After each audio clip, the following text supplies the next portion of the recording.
Boa tarde, Bahia. Está iniciando, neste momento, o programa Encontro Marcado.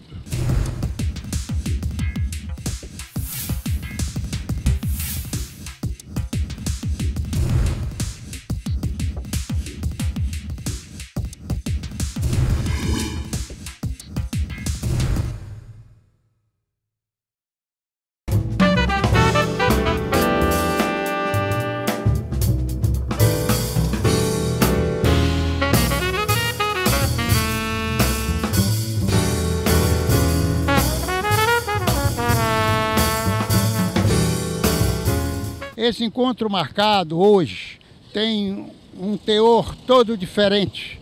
Nós queremos focalizar o trabalho que é realizado pela Fundação Baiana de Cardiologia.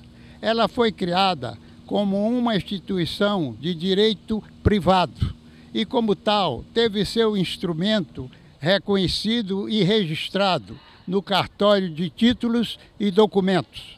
É um marco inicial da cardiologia aqui na Bahia.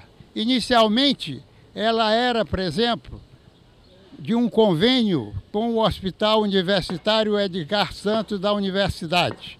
Porém, agora já com seus 22 anos, ela hoje, que foi criada como se fosse uma unidade de cardiovascular, ela passou a ser um hospital com várias unidades. E é exatamente desse trabalho que vem sendo feito com uma equipe dedicada, de referência, até, digamos, com sessões, com unidades que ainda não tinham sido realizadas e foram as primeiras que foram feitas aqui na Bahia, como a da medicina nuclear.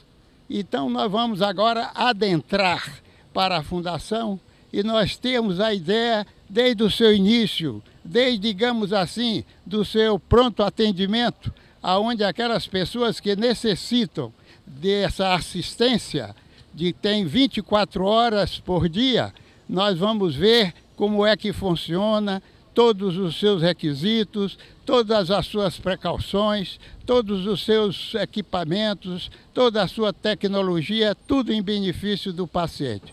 Vamos então adentrar, como disse eu, aqui exatamente no edifício da Fundação Baiana de Cardiologia.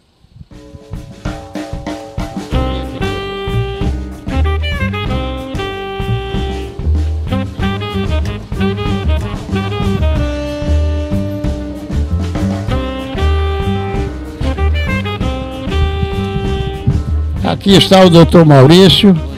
Bom dia, satisfação muito grande. E você vai nos apresentar toda essa beleza de assistência que é propiciada a todos os baianos. Muito obrigado. E aqui a nossa Cristiane, pela satisfação de tê-la, viu, nesse acompanhamento para nós vermos o que é que realmente é feito pela Fundação Baiana de Cardiologia. Será um prazer então apresentar a Fundação. O senhor pode nos acompanhar? Ou não. Você pode ir dizendo para onde nós vamos. Aqui é a recepção da instituição, né? Por aqui os pacientes são triados para fazer os diversos exames, principalmente o ecocardiograma e também a recepção da emergência que funciona aqui na frente, tá certo? Essa emergência funciona 24 horas por dia. Eu até já fiz essa ressalva ali, desse pronto atendimento, né? Então estamos adentrando aqui na emergência. Aqui nós temos a entrada da emergência propriamente dita, está certo? Aqui nós temos uma sala de hemodinâmica que fica bem próxima à emergência, estrategicamente. Então nós estamos aqui adentrando a emergência agora. Aqui nós temos alguns médicos plantonistas, né? A nossa emergência toda informatizada, tá certo? Existe uma central de monitorização. Então, todos os pacientes que estão nesses diversos boxes de atendimento e de observação ficam monitorados através dessa central de monitorização. Então, o médico que fica aqui sentado, ele consegue visualizar em tempo real tudo que está acontecendo em termos de sinais vitais de cada paciente aqui da unidade. Muito bem. São diversos blocos de atendimento e de observação. O paciente que vem à emergência, por exemplo, com a dor torácica, né, em que o eletrocardiograma inicial ele pode ser normal ou inespecífico, ele pode ficar aqui em observação, seriando o eletrocardiograma, seriando a dosagem de enzimas para ver necrose do músculo cardíaco, para o médico tomar uma decisão se o paciente vai ser liberado para casa ou se ele vai ser internado. Assim a gente consegue fazer uma triagem mais adequada, nem internar o paciente desnecessariamente, nem liberar o paciente para sua residência de uma forma inadvertida, tá certo? Então por isso que é extremamente importante ter esses boxes de observação. Isso é realmente importante e eu fiquei muito entusiasmado, doutor Maurício, quando eu tive necessidade de uma pessoa da família que foi assistida aqui à noite, né? Não é emergência, não é urgência. Né? E tudo foi evidenciado e tudo também foi sanado, felizmente, sem grandes consequências. Que bom. Bem, e agora? Essa é uma sala aqui mais dedicada à parada cardiorrespiratória. Então, pacientes mais graves, que chegam em situação mais grave e que vão eventualmente evoluir para uma parada cardiorrespiratória, são atendidos nessa sala, que tem um carrinho de emergência, aparelho de desfibrilador, tá certo? Aparelho de ventilação mecânica artificial, né, todos os equipamentos necessários para dar o primeiro atendimento de emergência até que se disponha de um leito de UTI para que o paciente possa subir para a UTI. Muito bem. Vamos continuar aqui pela jornada, apresentando aqui uma parte da unidade da Fundação Baiana de Cardiologia, que é o pronto atendimento. Esse aqui é o setor de eco, nós dispomos de vários setores de ecocardiografia, de diversas salas. Tá? Observe que o eco está estrategicamente colocado ao lado da emergência, porque o eco é um exame que presta grande papel no diagnóstico diferencial dos pacientes com dor torácica, na avaliação de complicações mecânicas do infarto agudo do miocárdio, na avaliação do diagnóstico diferencial do paciente que chega à unidade com a dor no peito. Tá? Então é extremamente importante que o eco esteja interligado, né, à emergência para poder dar esse suporte que a emergência precisa. Muito bem. Esse elevador, qual o destino dele, doutor Maurício? Esse é um elevador mais privativo, né? Ele dá acesso ao primeiro andar, onde nós temos uma sala de hemodinâmica, tá certo? Uma sala que faz cateterismo cardíaco, faz angioplastia e dá acesso às outras unidades de internamento, enfermarias, apartamentos e a unidade coronariana. Ele vai até o quinto andar, onde se situa a unidade coronariana. Então, esse elevador ele vai sair dentro da unidade coronariana, praticamente, que fica ao lado do centro cirúrgico. Quer dizer que é uma integração perfeita. É uma integração perfeita. De todos esses recursos que a Fundação tem dispõe numa emergência. Exatamente. Não é verdade? A Fundação Baiana de Cardiologia, ela é centrada em 4 pilares. Ou seja, a assistência, o ensino, a pesquisa e a extensão. Nós, no momento aqui, estamos pela primeira parte, que é a assistência, mostrando todos os seus requisitos para que se propicie um atendimento à altura das qualidades que existem aqui na Fundação Baiana de Cardiologia. Nós vamos entrar agora numa das salas de ecocardiografia. Tá? Temos um paciente aqui que está se submetendo ao exame. Vamos filmar um pouquinho. E ele gentilmente liberou a imagem.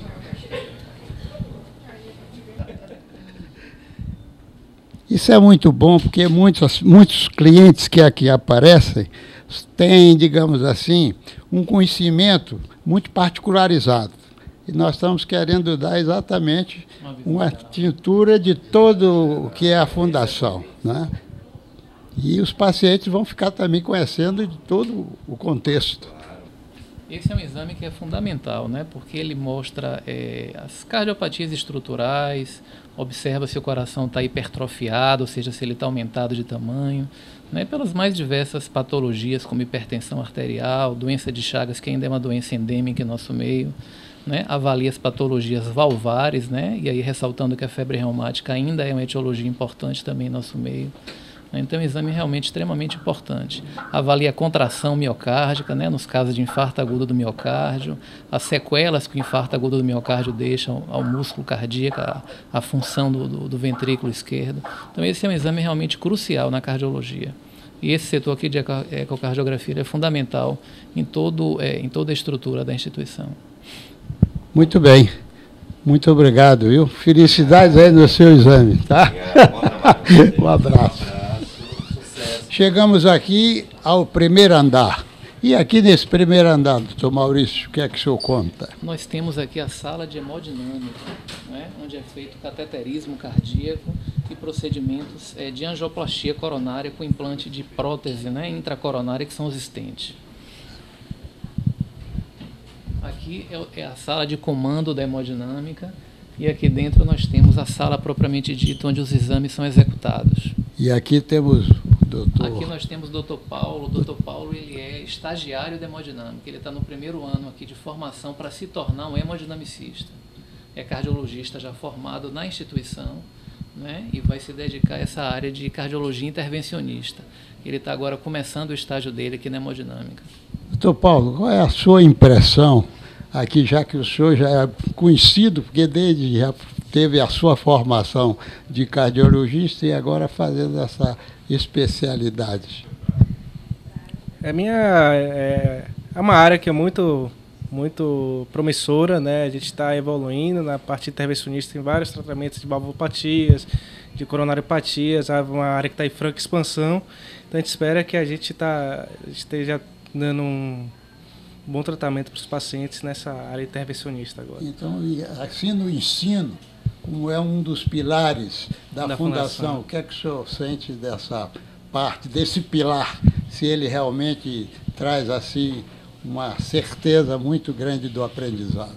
Com certeza. O crescimento na cardiologia, desde que eu entrei aqui e como eu estou hoje, foi impressionante. Né, expandiu muito o meu conhecimento, me tornou um profissional preparado para atender todas as cardiopatias presentes. Então, assim, é uma coisa engrandecedora que a gente evolui bastante nos anos que a gente está presente aqui na Fundação. Os telespectadores estão vendo, sentindo um testemunho de alguém que iniciou e hoje continua fazendo outra especialização e tendo certeza do sucesso pelo aprendizado que tem tido.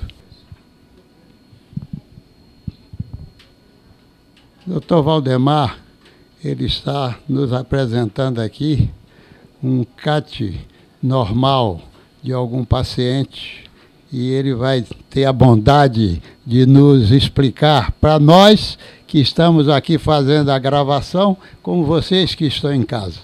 Os objetivos mais importantes na coronariografia, no exame de cateterismo, é você tentar identificar as artérias que apresentam algum grau de obstrução. Esse aqui é um exemplo de uma paciente com cateterismo com as artérias normais, né? A gente tem aqui um outro exemplo de um outro paciente que foi admitido no hospital com quadro de infarto agudo, onde a gente conseguiu, através do cateterismo, identificar a obstrução coronária, a artéria que se encontrava obstruída, apresentando o quadro de infarto agudo do miocárdio, né? E, através do exame, a gente consegue identificar a artéria obstruída e, ao mesmo tempo, também propor um tratamento, que foi o que foi feito. Então, esse paciente foi admitido com quadro de infarto agudo e teve o seu quadro resolvido através do que a gente chama de angioplastia, que é a desobstrução da artéria através do cateterismo. É nesse que vocês põem o stent, né? Isso, exatamente. Então aqui a gente já encontra a artéria sendo tratada, um guia metálico por dentro do vaso, o balão sendo insuflado exatamente sobre o local da obstrução e após a insuflação do balão é feito o implante da prótese, que é o que a gente chama de stent, com então a restauração do fluxo e a normalização daquele ponto de obstrução, ou seja, com a resolução do quadro do paciente.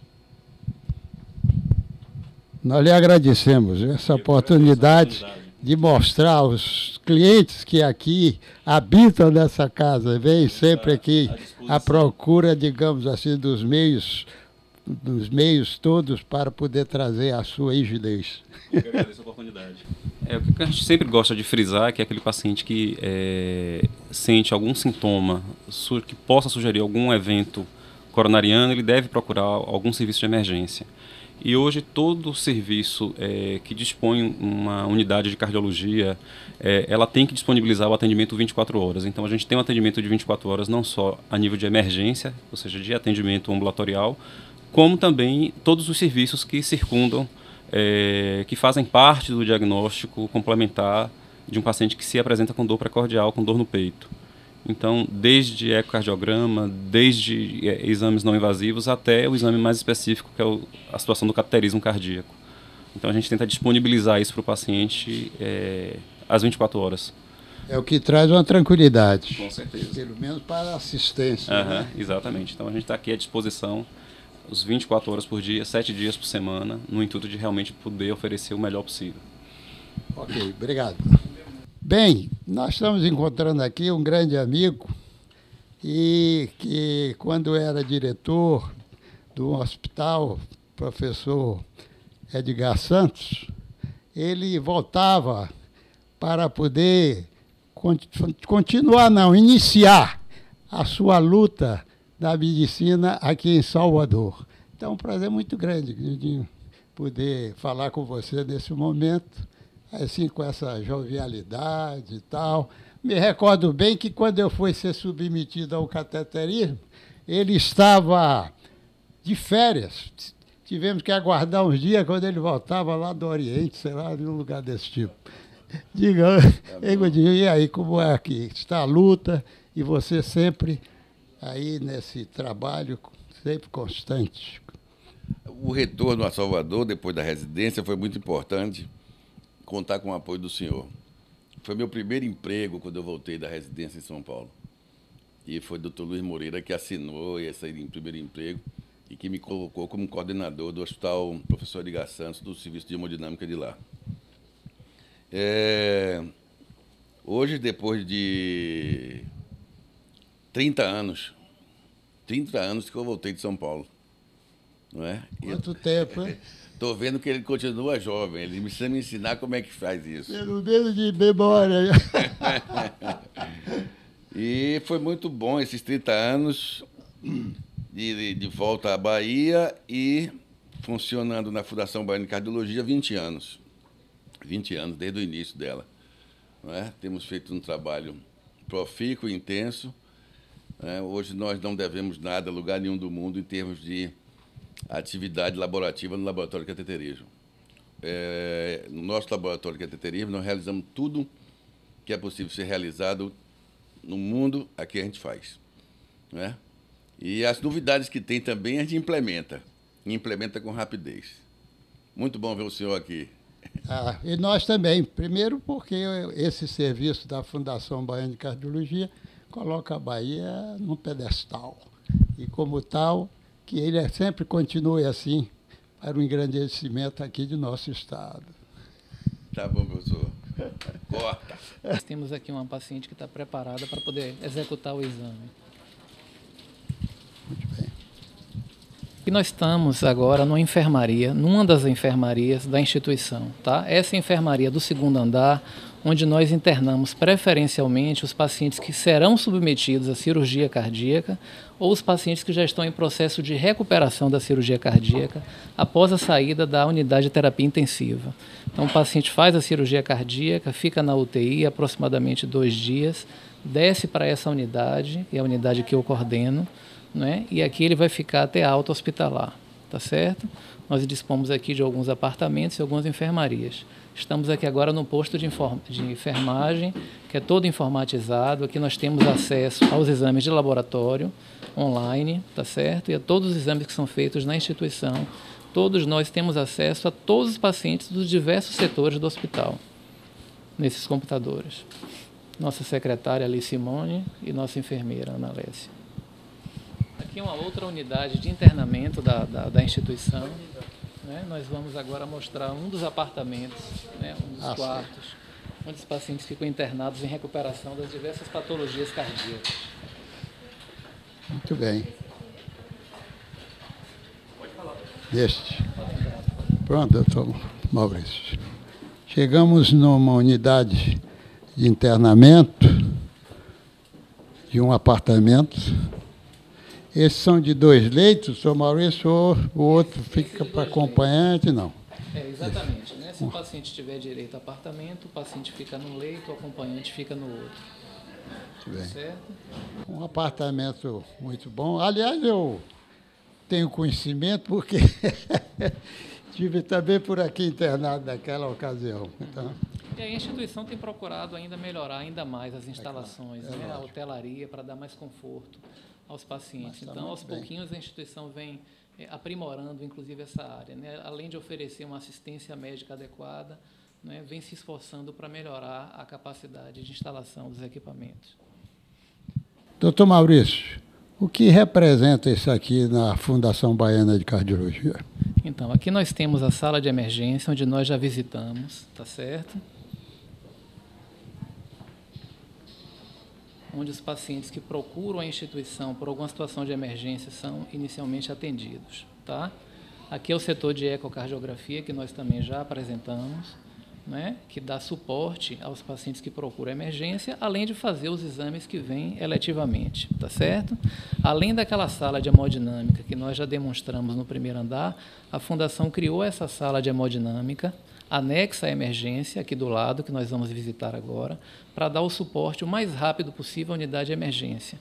É válido lembrar, tá certo, que o cateterismo e a angioplastia primária, que é aquele procedimento que o Dr. Valdemar já nos demonstrou, em que dilata o local obstruído que está causando infarto, é o procedimento de escolha, não é, para a revascularização, para abrir a artéria que está ocasionando o infarto.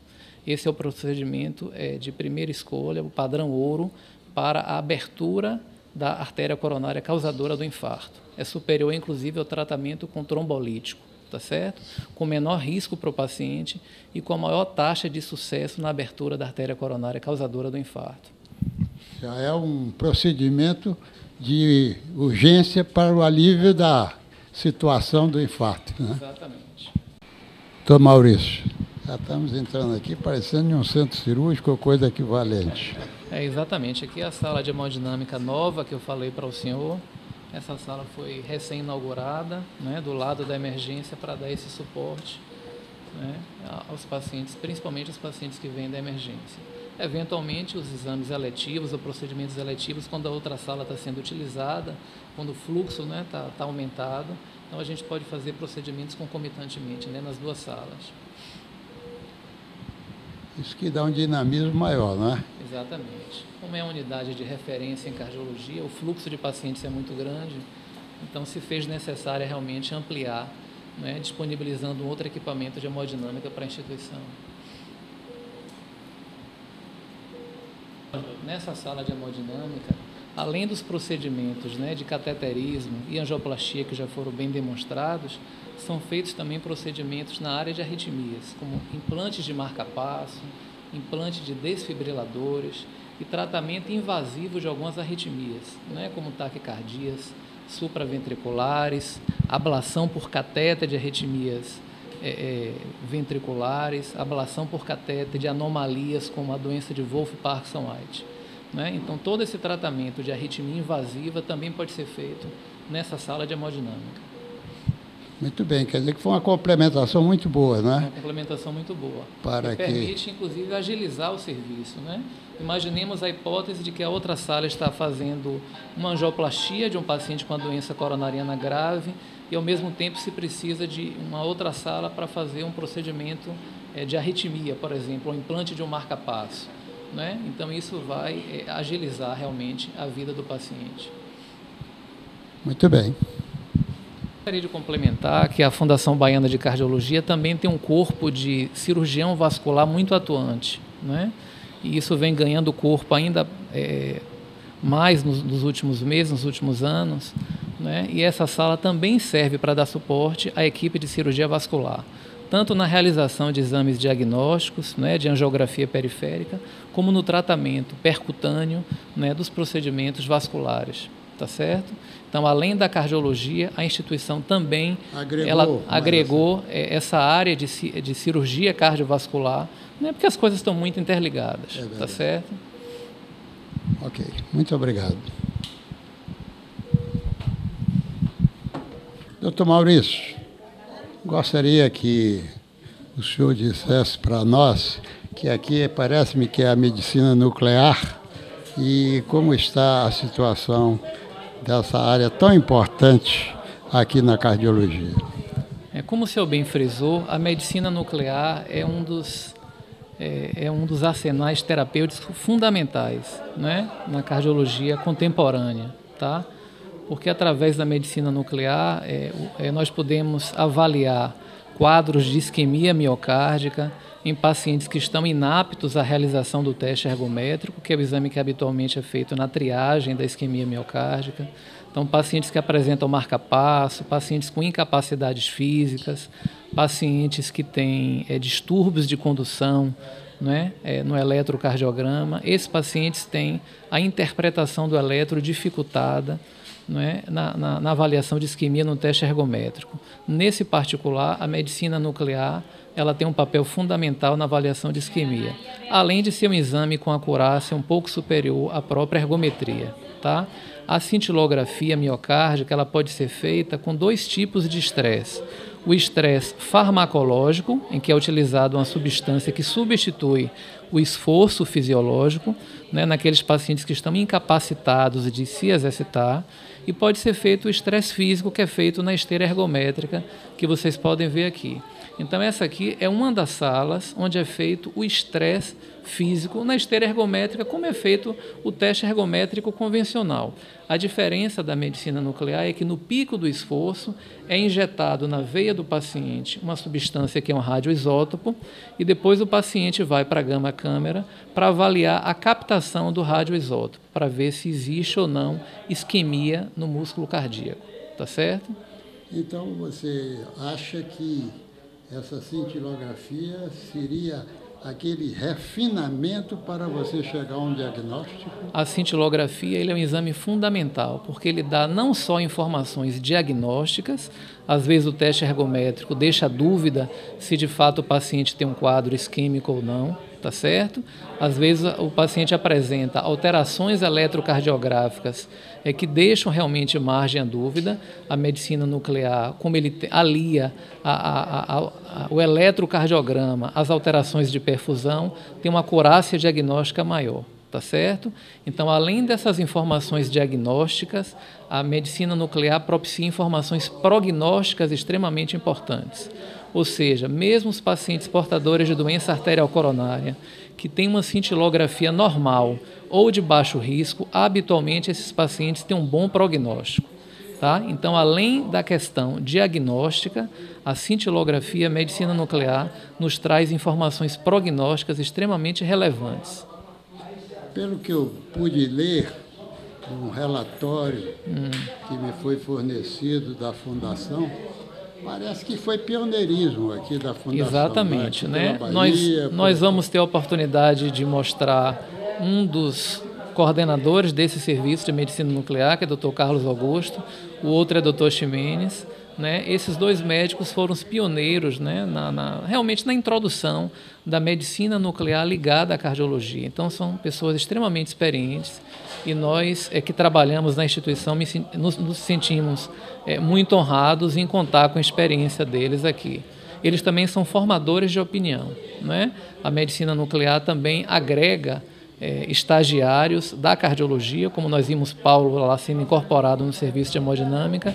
A medicina nuclear é um outro serviço da instituição, né, que tem essa capacidade de agregar residentes que se destacaram durante o seu estágio de cardiologia e que têm a vontade de seguir sua formação através dessa área de medicina nuclear, tá certo? Então, quer dizer que esse setor, digamos assim, cativa ou propicia, digamos assim, uma vontade grande para que esses especialistas sejam formados. Sem dúvida nenhuma. Como ele é um setor estratégico, ele é um setor que também consegue atrair, né, uma parcela grande de médicos em formação. Obrigado. É com prazer que eu me dirijo aos espectadores. Nós trabalhamos numa fundação ligada, obviamente, à cardiologia. As doenças do coração, como nós sabemos, é a principal causa de morte nos países desenvolvidos, assim como nos países subdesenvolvidos. E também nos países em desenvolvimento, como é o nosso caso. Por esse motivo, as avaliações cardiológicas, assim como as investigações, não só a consulta, como os exames complementares, eles têm importância muito grande em relação a isso. O nosso setor aqui, medicina nuclear, ela visa exatamente estratificar o risco que essas pessoas têm do desenvolvimento das doenças do coração e muitas vezes podendo prevenir situações de risco como morte súbita e podendo indicar melhor, por exemplo, cirurgias de revascularização do miocárdio, angioplastias. Então, é uma avaliação extremamente funcional do coração. E o resultado que tem se obtido aqui tem sido certamente muito satisfatório, não? Sem dúvida. A Fundação, como já tem uma estrada longa nesse campo de investigação de medicina nuclear, ela realmente já prestou e vem prestando um serviço muito importante à comunidade baiana. Nós recebemos até pacientes de estados próximos, como Aracaju, Sergipe, e inclusive boa parte do interior da Bahia, né?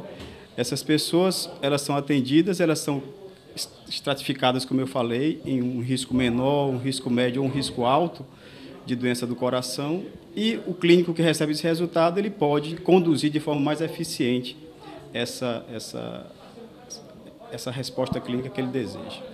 Num relatório que eu tive a oportunidade de ler, eu pude observar que há vários convênios com prefeituras do interior, aqui com a Fundação Baiana de Cardiologia, né? Isso, exatamente. A população que nós atendemos, ela é bastante diversa, sem dúvida.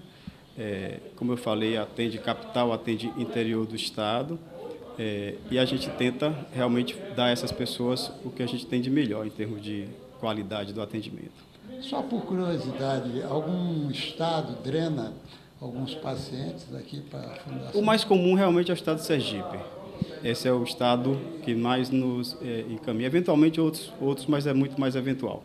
Ou às vezes algum turista que, porventura, em Salvador, passa mal e acaba sendo atendido na Fundação e vem fazer um exame aqui com a gente. Muito obrigado. De nada, um prazer. Aonde estamos nós agora aqui na área da medicina nuclear? Moreira, nós vamos mostrar aqui na tela do computador o resultado final de um exame cintilográfico, que normalmente consta de duas etapas. Uma etapa que nós consideramos a etapa do repouso. Tá? Então, essa tela resume todo o estudo que o paciente fez. No caso aqui, como é tomografia, por esse motivo a gente tem todas essas imagens em sequência e na análise a gente sempre compara a imagem do repouso com a imagem do estresse. Cada corte desse é devidamente comparado.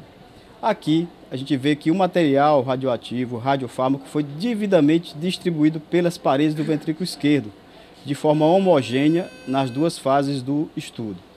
Isso também pode ser visto com o coração fazendo a contratilidade. E a gente observa que as paredes desse coração, elas têm uma contração normal, portanto, trata-se de um paciente que tem uma função boa e tem também, como eu mostrei anteriormente, uma perfusão normal. Meu doutor, me diga uma coisa. Esse daí, que tem a história da ejeção, daí que a fração de ejeção. Essa imagem que nós mostramos aqui, doutor Moreira. Essa imagem que está na tela é exatamente a fração de ejeção, a função global do ventrículo esquerdo, que nesse caso ela encontra-se inteiramente normal. A gente verifica que todas as paredes do ventrículo esquerdo contraem-se de forma uniforme. No caso do paciente que tem um infarto prévio, uma determinada parede estaria sem contrair, estaria parada. Agora, em seguida, nós vamos mostrar um caso de uma cintilografia alterada. Esse seria um caso de uma cintilografia normal. Vamos mostrar agora uma cintilografia que mostre uma isquemia, ou seja, que aquela região do coração não esteja recebendo sangue de forma adequada. A gente vai tentar localizar aí já um segundo exemplo para mostrar como é um resultado cintilográfico alterado. Onde a gente deverá ver uma distribuição não tão homogênea como aquele caso. Então, quando a gente compara com aquela imagem anterior, a gente já verifica de forma mais ou menos fácil, mesmo para o leigo, de que esse coração, esta etapa, quando a gente considera aqui o repouso, quando comparada com essa imagem de cima, essa região inferior do coração, ela sofreu uma hipocaptação, ou seja, não houve fluxo nesta região inferior. Portanto, esse paciente tem uma obstrução nesta região do coração, provavelmente a coronária direita, porque a gente faz a correlação entre esta função aqui e a anatomia coronariana. Então, esse seria um caso alterado de uma isquemia que acomete diversas paredes do ventrículo esquerdo. E também, quando a gente analisa aquela outra forma que vocês viram na imagem anterior, a contratilidade desta parede, dessas paredes também já tem uma redução. Por exemplo, nessa ponta do coração ele não tem uma contração normal. Essa regiãozinha aqui também já não tem uma contratilidade preservada. E o valor dessa fração de ejeção que nós comentamos, no caso específico, estará baixa, dando ideia da gravidade da situação desse paciente. E qual seria, digamos assim, a conduta num caso desse? O cardiologista clínico, ao receber um resultado dessa magnitude, ele muito provavelmente ele vai prosseguir a investigação com estudos invasivos, no caso, deve indicar uma coronariografia e a partir daí a condução ou para uma angioplastia ou para uma intervenção cirúrgica é muito provável que ocorra num caso como esse. Okay. Obrigado. De nada. Então, nós estamos ainda dentro do setor de medicina nuclear, né? Eu falei que o estresse pode ser físico na esteira ergométrica ou estresse farmacológico. Numa situação ou em outra é injetado, né? Ou é injetado o radioisótopo e esse radioisótopo vai ser captado pelas diversas paredes do coração. Esse aparelhinho agora que nós estamos vendo, que é a gama câmera, é quem vai conseguir filmar a captação daquela substância do radiotraçador para mostrar aquelas imagens que o Dr. Carlos Augusto acabou de nos mostrar. Tá certo, tá bem. Então, esse é o aparelhinho que faz a filmagem, que está completando, da captação do radiotraçador, para dar aquele resultado que nós vimos anteriormente. Final, exatamente. Muito bem.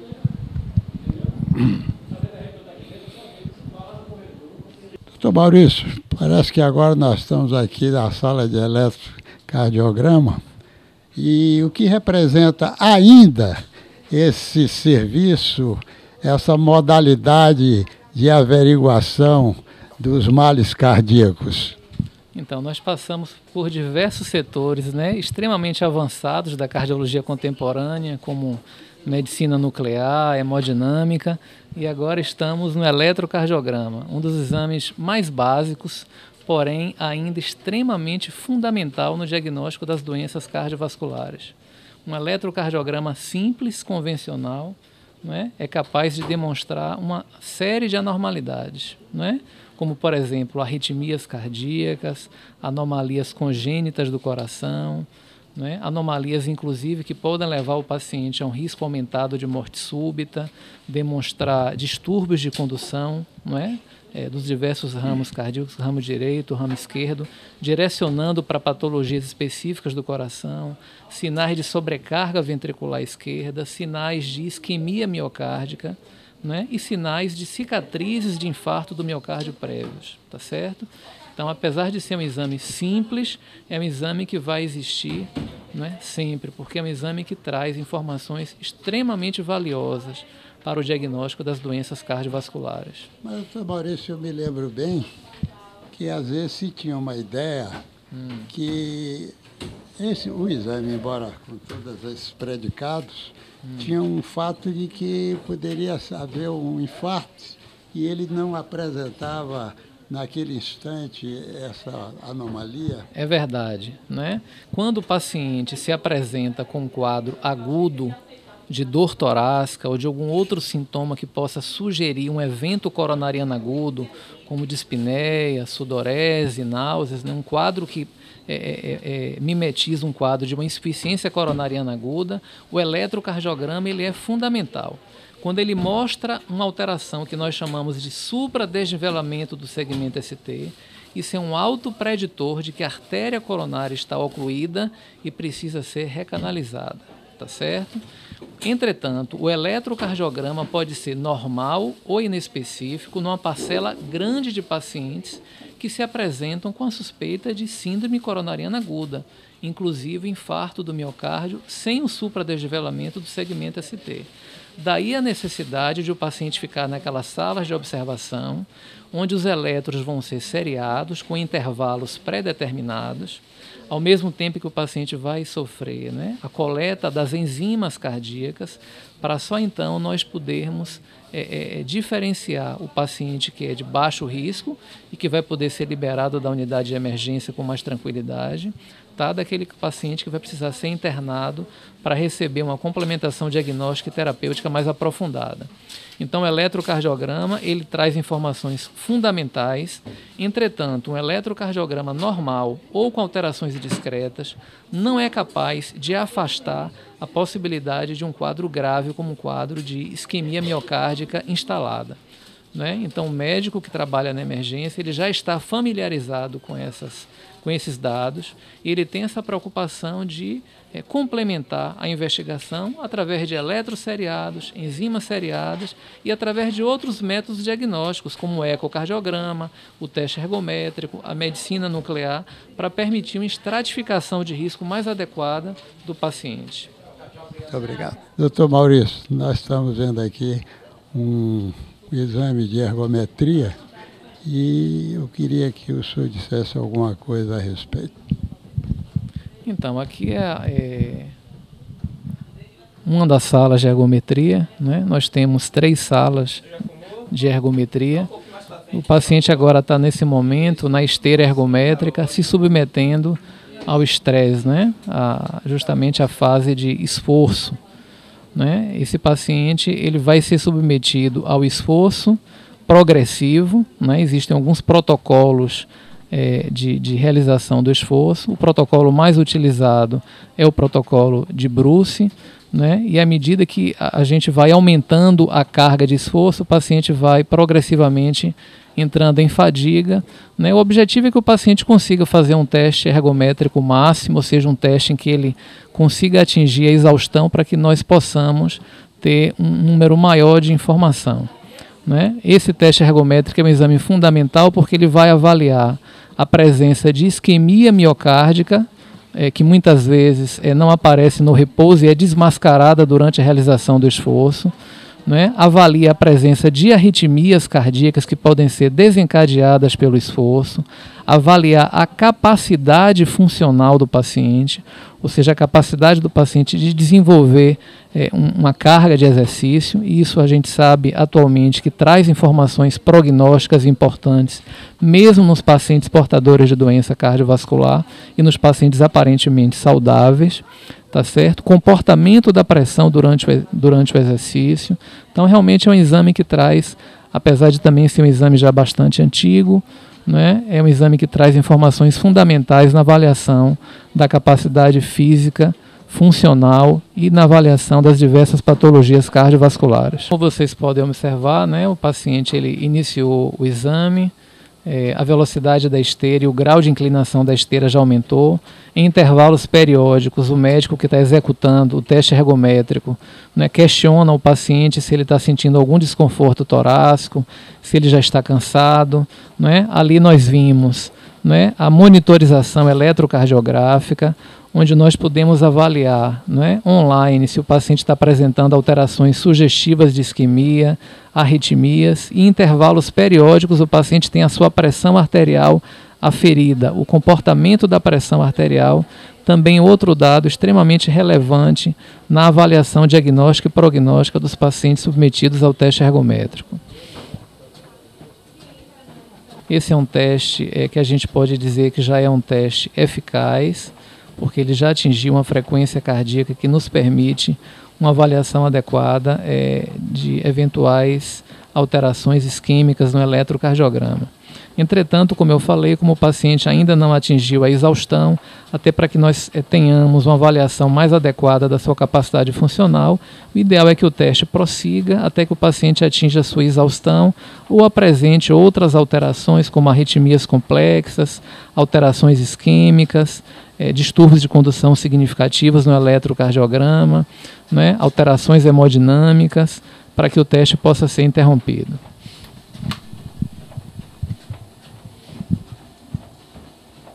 Pode falar que está tirando a pressão, né? Nesse momento, conforme eu falei, o paciente está sendo a sua pressão arterial aferida.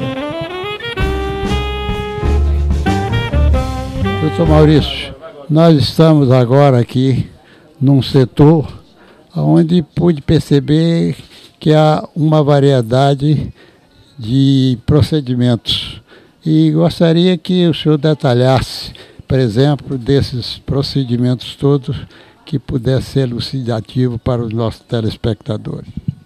Pronto, nós estamos agora especificamente no setor de MAPA, né?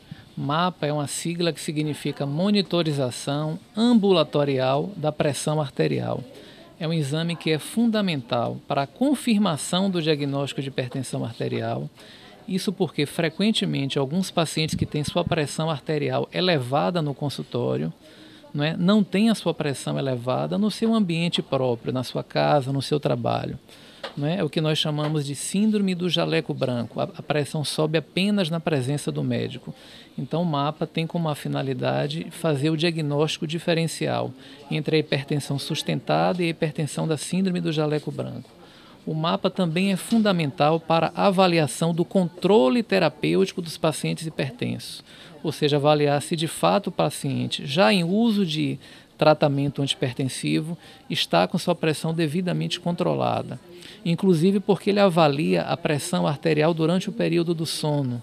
Sabe-se hoje que o paciente que não apresenta a queda fisiológica da pressão arterial durante o sono, ele tem mais chance de desenvolver lesões de órgãos-alvo pela hipertensão.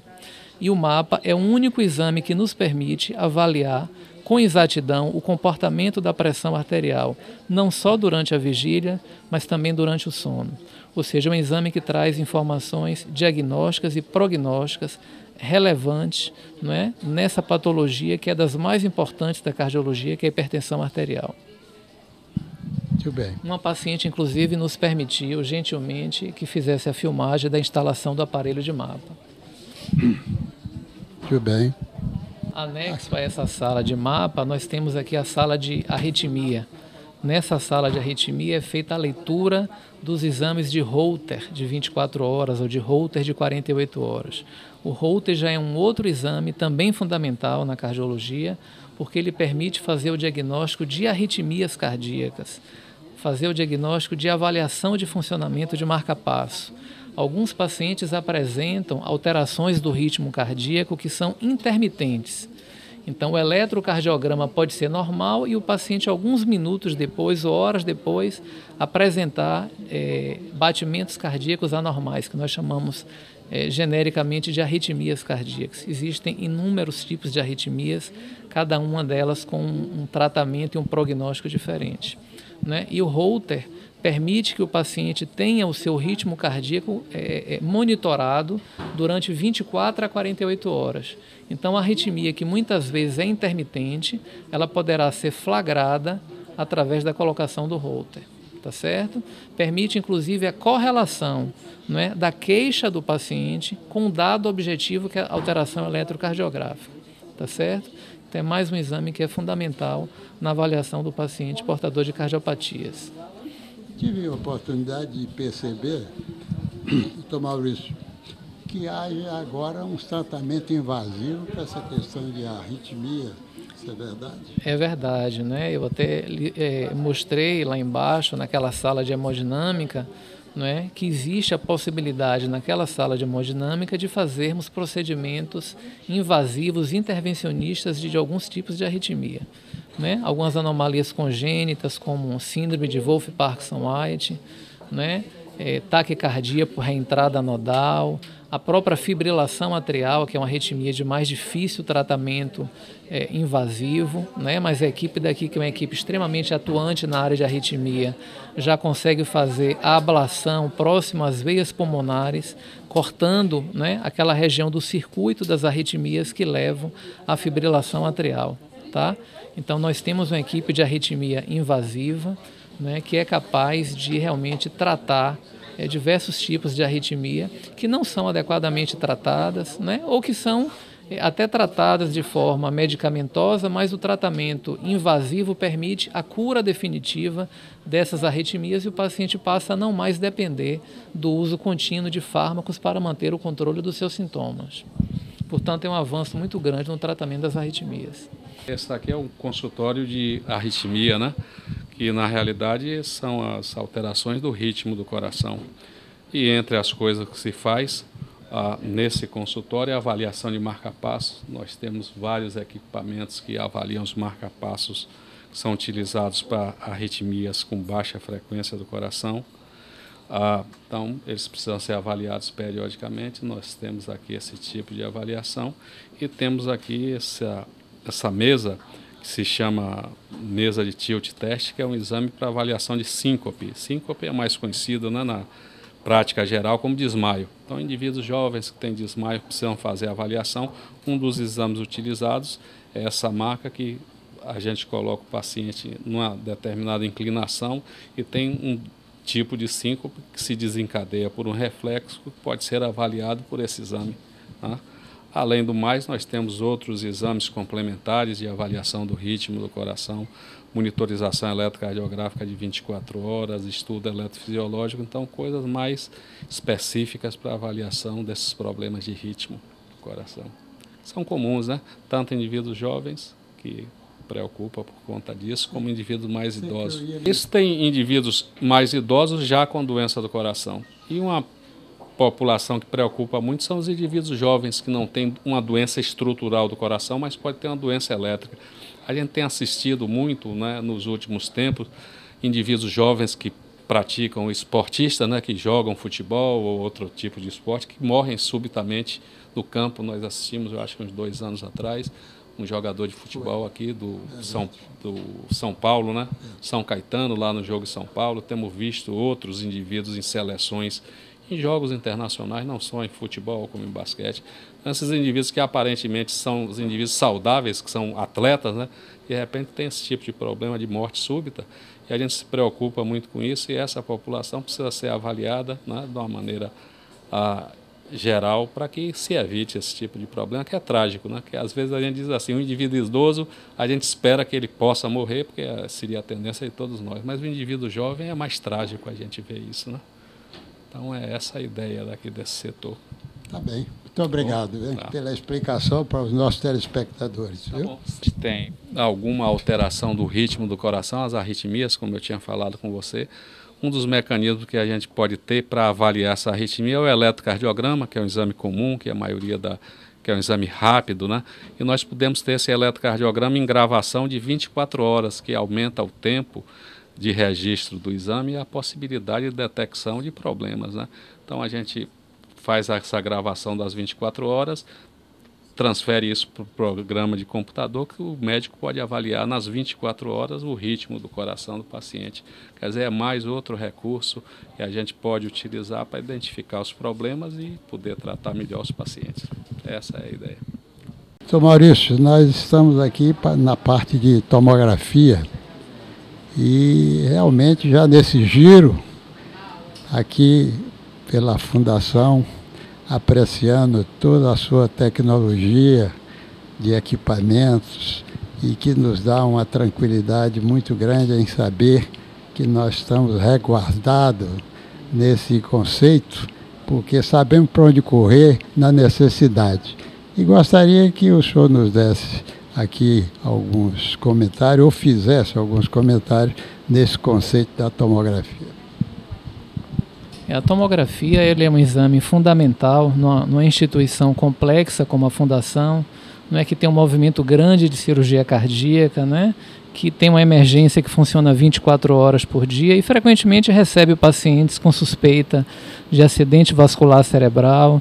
O acidente vascular cerebral é uma das complicações inerentes, embora não frequente, mas inerentes aos procedimentos de cirurgia de revascularização miocárdica, né? E a tomografia é fundamental no diagnóstico dessas patologias.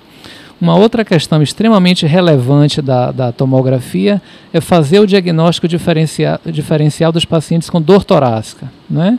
Então, o paciente que vem à unidade de emergência ou que vai para uma UTI com um quadro de dor torácica precisa ter o diagnóstico diferencial entre um quadro de síndrome coronariana aguda, que pode ser uma angina instável ou infarto, pode ser uma patologia aórtica aguda, que nós também chamamos de síndrome aórtica aguda, né, como aneurismas de aorta ou dissecções de aorta, e outras patologias, como por exemplo tromboembolismo pulmonar, que também cursa com dor torácica e dispneia e pode eventualmente mimetizar um quadro de infarto agudo do miocárdio.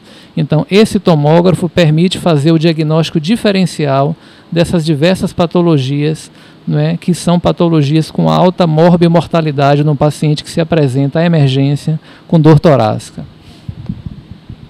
Aqui nós temos só uma imagem de um paciente que acabou de fazer o exame, né? A gente não vai entrar em detalhes, mas é só para mostrar para vocês como é que essa imagem é reconstituída aqui no monitor.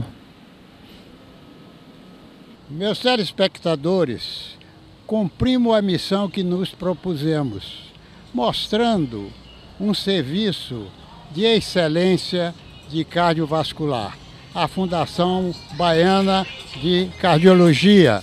E eu espero que desse contexto vocês obtenham aqueles frutos desejados. Primeiro, da tranquilidade de uma boa assistência. Segundo, um órgão que está em condições de lhe dar um socorro quando você assim o desejar. E também a variedade de serviços que vocês têm à disposição. É lógico que às vezes a pessoa vem aqui, é cliente da fundação, mas fica muito particularizado àquele setor que o atendeu. Mas aí ele tem a gama de serviços que podem ser prestados aqui a você, digamos assim, baiano, porque na verdade ela é essencialmente técnica, essencialmente de excelência, para que você tenha a tranquilidade do seu atendimento. Muito obrigado por essa presença de vocês nos seus aparelhos de televisão como telespectadores. Um abraço e até toda quarta-feira com a nossa presença e as nossas entrevistas. Obrigado.